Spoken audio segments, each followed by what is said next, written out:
ವೀಕ್ಷಕರೇ, ರಾಯಲ್ ಸಿದ್ದು ಮತ್ತೊಂದು ವಿಡಿಯೋಗೆ ಸ್ವಾಗತ ಸುಸ್ವಾಗತ. ಗೆಳೆಯರೇ, ನಾವು ನಿಮಗೆ ಹೇಳಿಕೊಟ್ಟಿರೋದು ಮಕರ ಸಂಕ್ರಾಂತಿ ಹಬ್ಬದ ಮಹತ್ವದ ಬಗ್ಗೆ.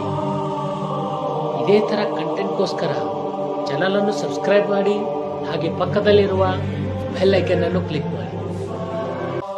ಸಂಕ್ರಾಂತಿ ಹಬ್ಬ ಭಾರತವು ಹಬ್ಬಗಳ ನಾಡೆಂದು ಪ್ರಸಿದ್ಧವಾಗಿದೆ.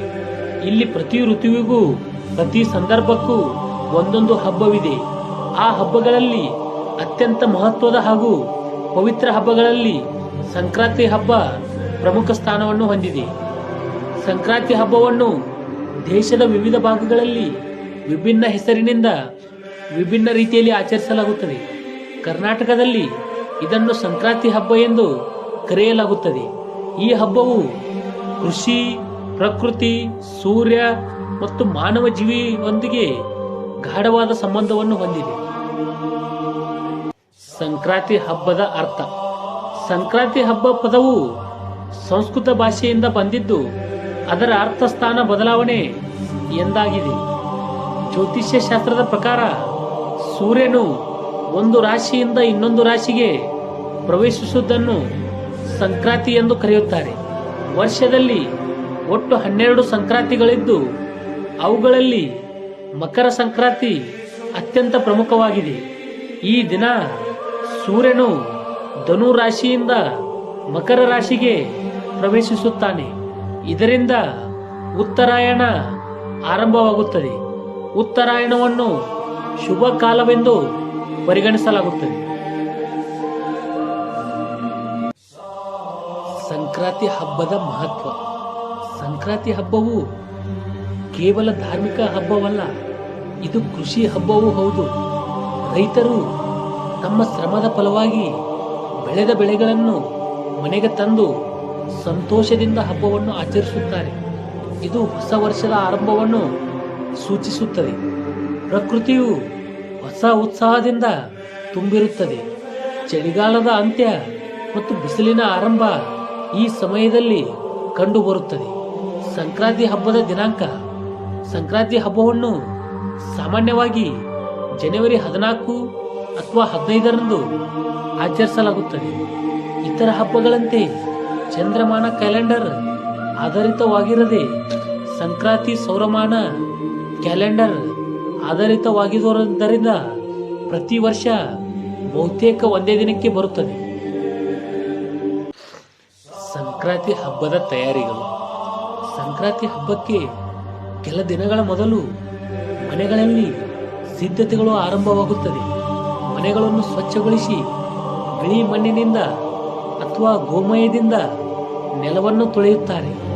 ಮನೆಯ ಮುಂದೆ ಬಣ್ಣ ಬಣ್ಣದ ರಂಗೋಲಿಗಳನ್ನು ಬಿಡುತ್ತಾರೆ.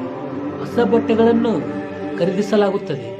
ಹಬ್ಬದ ದಿನಕ್ಕಾಗಿ ವಿವಿಧ ರೀತಿಯ ಸಿಹಿ ತಿಂಡಿಗಳು, ಖಾರದ ಪದಾರ್ಥಗಳನ್ನು ತಯಾರಿಸಲಾಗುತ್ತದೆ. ಎಳ್ಳು ಬೆಲ್ಲದ ಮಹತ್ವ. ಸಂಕ್ರಾಂತಿ ಹಬ್ಬದ ಪ್ರಮುಖ ವಿಶೇಷತೆ ಎಂದರೆ ಎಳ್ಳು ಬೆಲ್ಲ, ಕಡಲೆಕಾಯಿ, ಕೊಬ್ಬರಿ, ಕಬ್ಬು ಮುಂತಾದವುಗಳನ್ನು ಸೇರಿಸಿ ತಯಾರಿಸುವ ಎಳ್ಳು ಬೆಲ್ಲವನ್ನು ಎಲ್ಲರಿಗೂ ಹಂಚಲಾಗುತ್ತದೆ. ಎಳ್ಳು ಬೆಲ್ಲ ತಿನ್ನಿ ಒಳ್ಳೆ ಮಾತನಾಡಿ ಎಂಬ ಮಾತು ಈ ಹಬ್ಬದ ಸಾರವನ್ನು ಹೇಳುತ್ತದೆ. ಇದರಿಂದ ಜನರು ಪರಸ್ಪರ ಪ್ರೀತಿ, ಸ್ನೇಹ, ಸೌಹಾರ್ದತೆಯನ್ನು ಬೆಳೆಸಿಕೊಳ್ಳುತ್ತಾರೆ. ಪೂಜೆ. ಸಂಕ್ರಾಂತಿ ಹಬ್ಬದಲ್ಲಿ ಕಬ್ಬು ವಿಶೇಷ ಸ್ಥಾನವನ್ನು ಹೊಂದಿದೆ. ಕಬ್ಬನ್ನು ಸಮೃದ್ಧಿ, ಸಿಹಿತನದ ಸಂಕೇತವಾಗಿ ಪರಿಗಣಿಸಲಾಗುತ್ತದೆ. ಮನೆಯ ದೇವರ ಮುಂದೆ ಕಬ್ಬನ್ನು ಇಟ್ಟು ಪೂಜೆ ಮಾಡಲಾಗುತ್ತದೆ. ಮಕ್ಕಳು ಕಬ್ಬನ್ನು ಹಿಡಿದು ಸಂತೋಷದಿಂದ ಆಟವಾಡುತ್ತಾರೆ. ಕಬ್ಬು ರೈತರ ಶ್ರಮದ ಫಲವಾಗಿರುವುದರಿಂದ ಇದಕ್ಕೆ ವಿಶೇಷ ಗೌರವ ನೀಡಲಾಗುತ್ತದೆ. ಗೋವುಗಳ ಪೂಜೆ. ಕರ್ನಾಟಕದಲ್ಲಿ ಸಂಕ್ರಾಂತಿ ಹಬ್ಬದ ಮತ್ತೊಂದು ಮುಖ್ಯ ಅಂಶವೆಂದರೆ ಗೋವುಗಳ ಪೂಜೆ. ರೈತರ ಜೀವನದಲ್ಲಿ ಗೋವುಗಳಿಗೆ ಮಹತ್ವದ ಪಾತ್ರವಿದೆ. ಹೊಸ ಕೆಲಸ, ಹಾಲು, ಗೊಬ್ಬರ ಎಲ್ಲದಕ್ಕೂ ಗೋವುಗಳು ಸಹಾಯಕವಾಗಿವೆ. ಆದ್ದರಿಂದ ಸಂಕ್ರಾಂತಿ ಹಬ್ಬದ ದಿನ ಗೋವುಗಳನ್ನು ಸ್ನಾನ ಮಾಡಿಸಿ ಕೊಂಬುಗಳಿಗೆ ಬಣ್ಣ ಹಚ್ಚಿ ಹೂವಿನಿಂದ ಅಲಂಕರಿಸಿ ಪೂಜೆ ಮಾಡಲಾಗುತ್ತದೆ. ಇದನ್ನು ಕಿಚ್ಚು ಹಾಯಿಸುವುದು ಅಥವಾ ಗೋಪೂಜೆ ಎಂದು ಕರೆಯುತ್ತಾರೆ. ಸಂಕ್ರಾಂತಿ ಹಬ್ಬದ ದಿನದ ಆಚರಣೆ. ಸಂಕ್ರಾಂತಿ ಹಬ್ಬದ ದಿನ ಬೆಳಗ್ಗೆ ಎದ್ದು ಸ್ನಾನ ಮಾಡುವುದು ಸಂಪ್ರದಾಯ. ನಂತರ ಹೊಸ ಬಟ್ಟೆ ಧರಿಸಿ ದೇವರಿಗೆ ಪೂಜೆ ಸಲ್ಲಿಸಲಾಗುತ್ತದೆ. ವಿಶೇಷವಾಗಿ ಸೂರ್ಯನಿಗೆ ಅಗ್ರ ನೀಡಲಾಗುತ್ತದೆ.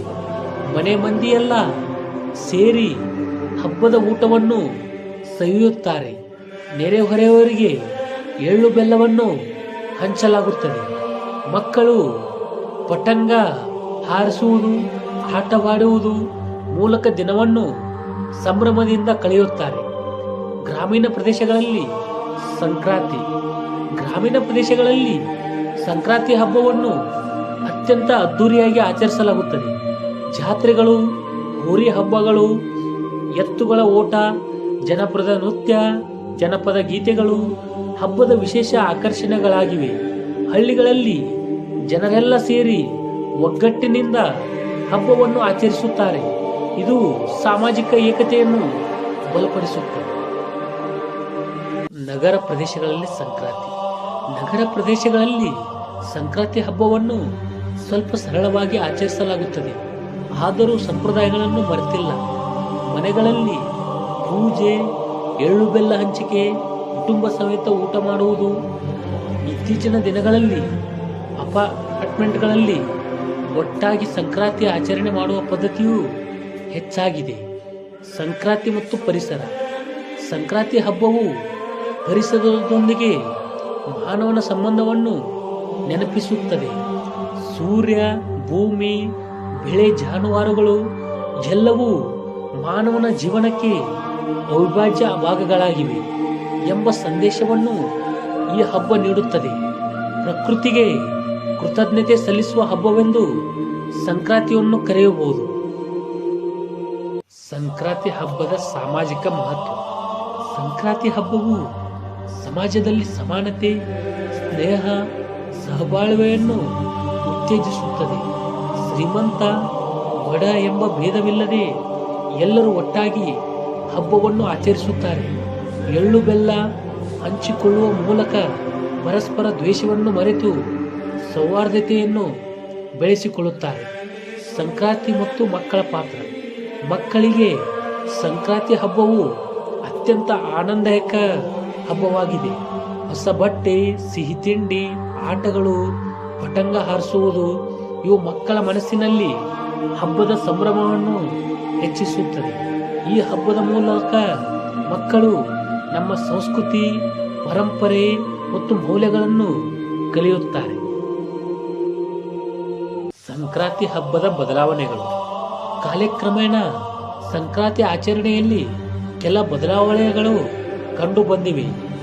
ಹಿಂದಿನಂತೆ ಎಲ್ಲರೂ ಕೃಷಿ ಮೇಲೆ ಅವಲಂಬಿತರಾಗಿದ್ದರೂ ಹಬ್ಬದ ಅರ್ಥ, ಮಹತ್ವ ಇನ್ನೂ ಜೀವಂತವಾಗಿದೆ.